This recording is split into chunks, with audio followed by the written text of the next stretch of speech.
Welcome to the Erasmus Foundation podcast. My name is Paul Nugent. Are you looking for answers to life and its meaning? Then this may well be the very podcast you need to listen to. In a series of podcasts, we are going to look at the difficult questions of life and apply spiritual knowledge to find out the answers. Hello. Today, we're going to talk directly to Spirit, in particular Padina, who is going to talk about our spiritual home. Greetings, Padina. Greetings to you. Hope you are well. Of course, at all times. I am pleased to be where I am, also including where I am on the earth, to be working with this foundation, the Erasmus Foundation, and to be talking with you on the subject of our spiritual home, my land, where I come from. So please, would you like to start by asking me a question? Have we lived before, or do we just die at the end of our life? Well, as I am speaking, I am evidence that there is life after death. And everyone who is living on the planet Earth is a spirit who, in dying of the earth, must return home to my spiritual land, where we all, including you and everyone on your planet, comes from. So, to answer the first part of your question, have you lived before? Many of you, perhaps nearly all people on the earth at this time have had lives before and perhaps elsewhere. Okay, Padina, thank you. So, when our life comes to an end, where do we go? We return home to spirit, and this is where we have come from. We are away from our spiritual home for the short time of life upon the earth, and I say short because in comparison to the millions and millions and millions of years some spirits exist for, the time lapse of human life is such a small episode in the long life of the spirit. So, is it just a place of wispy clouds, would you say, Padina, and people sitting on clouds playing harps? Well, in all the long period of time I have existed in spirit, apart from the times when I have had lives on the earth and elsewhere, I must confess and say to you now, I have never seen wispy clouds or any spirits with harps or indeed angels of any type at all. It is a place of reality. We in spirit would say that yours, the earth, life there, is the fantasy. And the reality of home is very solid. It is a place of work, of purpose, And this is where you return to. Not to be idle, unless you prefer to, but to work as all spirits do, not made to in any way, but because they enjoy and wish to take part in all the work that is needful. A lot of people may say, Padina, that if home is such a wonderful place, why do we take lives on this planet and put ourselves through what we put ourselves through?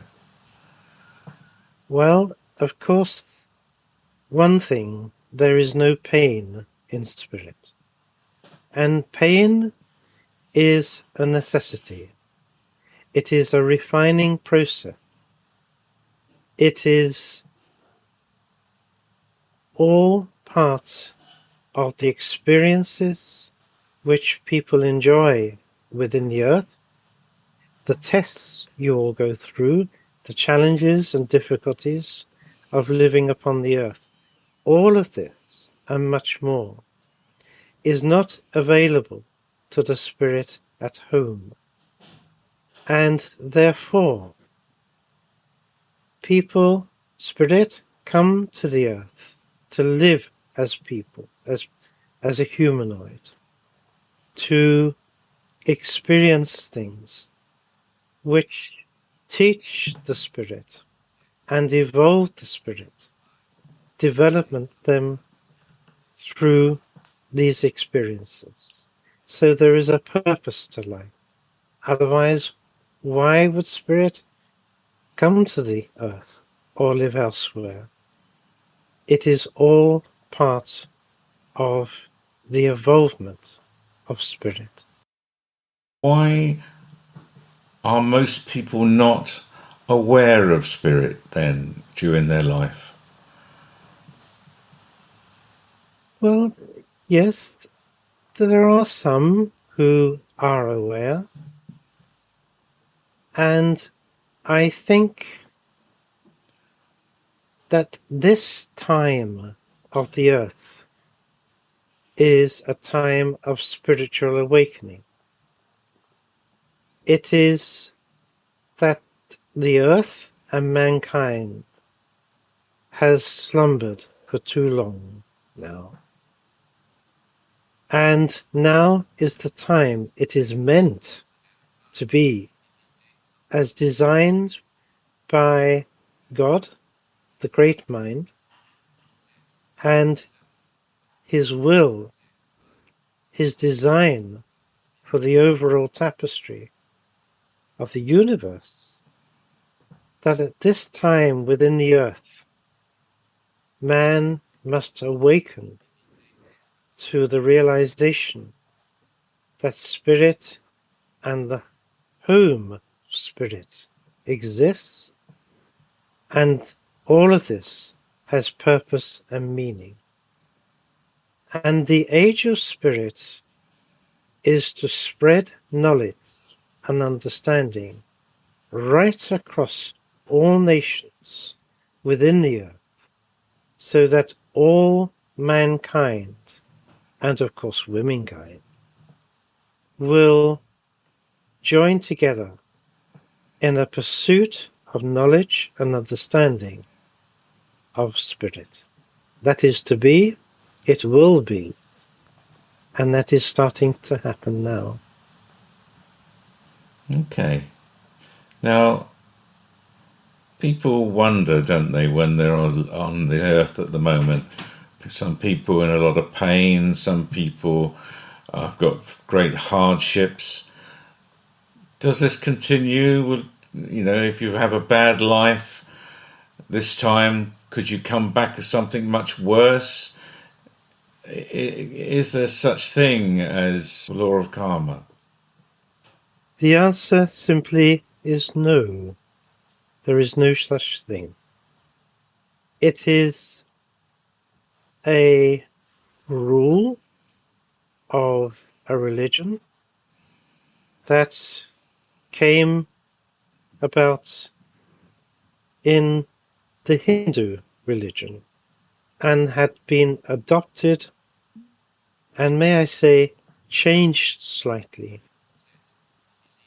for the Western world, in the belief that when man sees what he considers evil or bad things happening, that there should be some punishment in spirit. There should be some retribution for all the bad things that happen. But you see, this is not so. This cannot be, because each and every life a spirit lives upon the earth is individual. It is one singular life, not related to any other. And when the lives, we use the word tapestries, are designed by the Great Mind for the spirit to accept and then to live by coming into the earth and living that tapestry. It will include both good things and possibly bad things. And it may be that it is a requirement, because all spirits have to have done all things, been all things, and seen all things. That in a life it may be required that they experience a practice of evil, to learn what evil is, and to work through that. So if it is meant, designed by the Great Mind, that that spirit has to experience these things in coming to the earth, acting out something that could be quite evil, then how would it be that the Great Mind would punish that spirit on returning home? No. If they have been through such an evil experience, they return home and they will rest and sleep for a while to be recharged, and according to the depth of the evil, the length of that sleep might take some time for them to then be re-energized and come back into the state that allows them to return home completely. So there is no punishment. Or suffering? No, I cannot say suffering, no. Of course, spirits, of course, have some emotions, yes, of course, as you would understand. But strictly speaking, there is no suffering. That is something which really is related to the physicality of life upon the earth. Okay. And I think what a lot of people would like to know, will we see our friends and families again? And animals? Yes, indeed. And people that you may have met even quite briefly within the earth. Spiritually at home, you might have quite a strong relationship with that person, as you would say, a friend. And they too might be there at what we call the homecoming, when the spirit returns crosses the garden and the river of life and returns home, where there is a gathering of those who would wish to welcome you, as well as some animals as well. They will all be there. And of course, anyone you would wish to see, you could ask, or you could be taken to see a person, another spirit at home. So, yes, absolutely. So when we get home then, Bettina, when we arrive home and we've had the homecoming, what do we do after that? Well, you might then be offered work in a particular place, or you could ask, you might have a preference to do some particular work. It could be to do with working with Hester in the gardens. It could be in the halls of music. It could be in places of scientific research, to do with matters affecting medical conditions upon the earth and things of this nature. So it could be quite varied. And of course, there are many places where you might work which perhaps at this point would not be appropriate to explain, but because it might be a little beyond people's understanding of the earth. But there are vast, vast places where spirit may work if they choose to, and nobody is forcing you to do anything. If it means that you would rather do nothing, I cannot see that would happen, because all spirits need and wish to be active, to be purposeful, and want to work. So that is how it is. Is spirit solid then, Fadina? I mean, we often wonder here on Earth whether spirit is just like a ghost. No, no, I am not a ghost, I am a spirit. You are a spirit living in a humanoid frame, in a humanoid body. You are not a ghost. If I may briefly explain, when a person does see a ghost, and they do exist, they have been seen, obviously, and people report this, what they are seeing is a recording. In the same way as you visualize your films and videos on a tape, which in itself shows nothing, but put in the right machine, in the right environment, then you will see the images which are held within the tape. Yes? Yes. And so it is within sometimes the wall of a building, that a recording is there of something that has happened, and it can be seen at times. The same as sound can be recorded and heard at other times.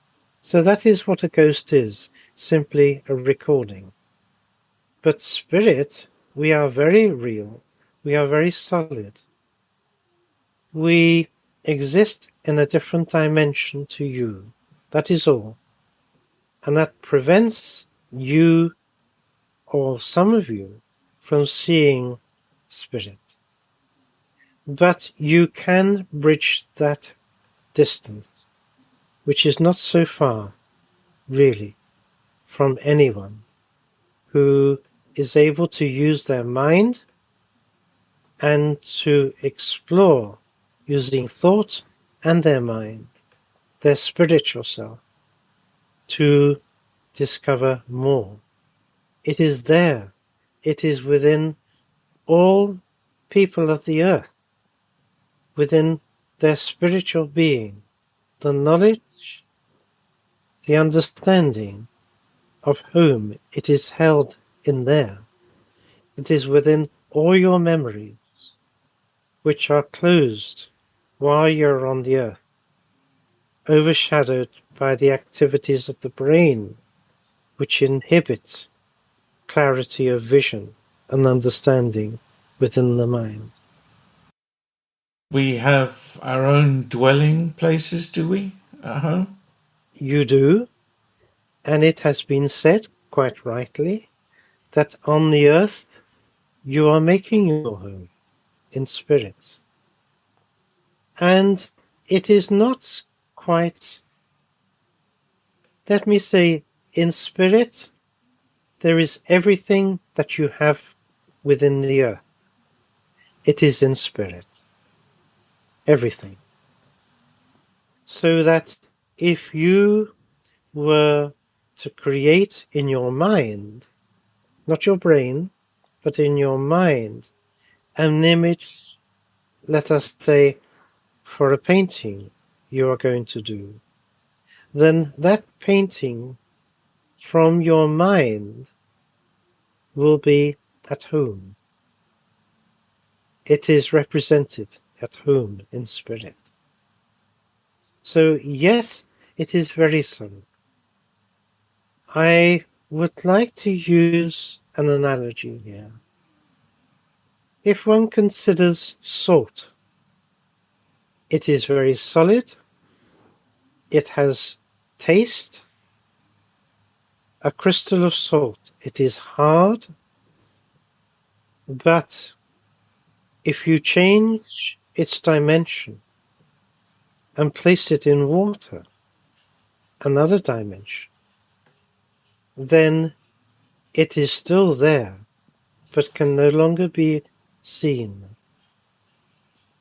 And so it is with spirit. Only when you move through into the dimension of home, then you are in a place which is most solid. Not wispy clouds in any way. Or hops. Or harps. So, coming to the end of our podcast, Pravina, I just wonder, and it's important really, a lot of people are very frightened of death, aren't they? Yes, yes. And yet what you're saying is it's no more than just stepping from one existence to another, is it? Indeed. Of course, I understand people's fear of death, of course. But I know many, including you, those of you within the Erasmus Foundation, because of your knowledge, your belief, your understanding of spirit and of home. To you, it is very real, as it is to me, of course. And I would say that the majority of those within the Foundation have no fear of dying.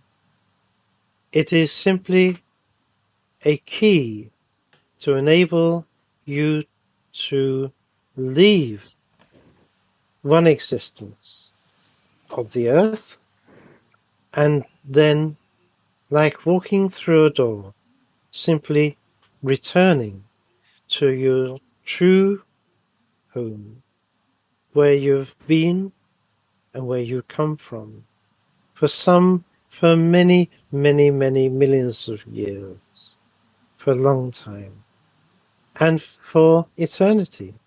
This is your eternal home. And there must come a time when spirits evolve and develop to such an age where they have seen all things and done all things, that they are no longer required to come back to the earth, to live a life, to experience these things for their own development. So there is a finite in this, that once you have evolved to the state of being an ancient spirit, then you move on to other places, other dimensions, other places of work and spiritual evolvement and development. Well, I'd like to thank you, Bedina, for coming along and talking with us today. It's been a real pleasure. Thank you. And thank you for giving me this opportunity to discuss these things with you. Thank you. The Erasmus Foundation is a spiritual teaching and healing centre based in Laxfield, Suffolk, in the United Kingdom. We have a web page, www.erasmus-foundation.org, or email us info@erasmus-foundation.org. Thank you for listening.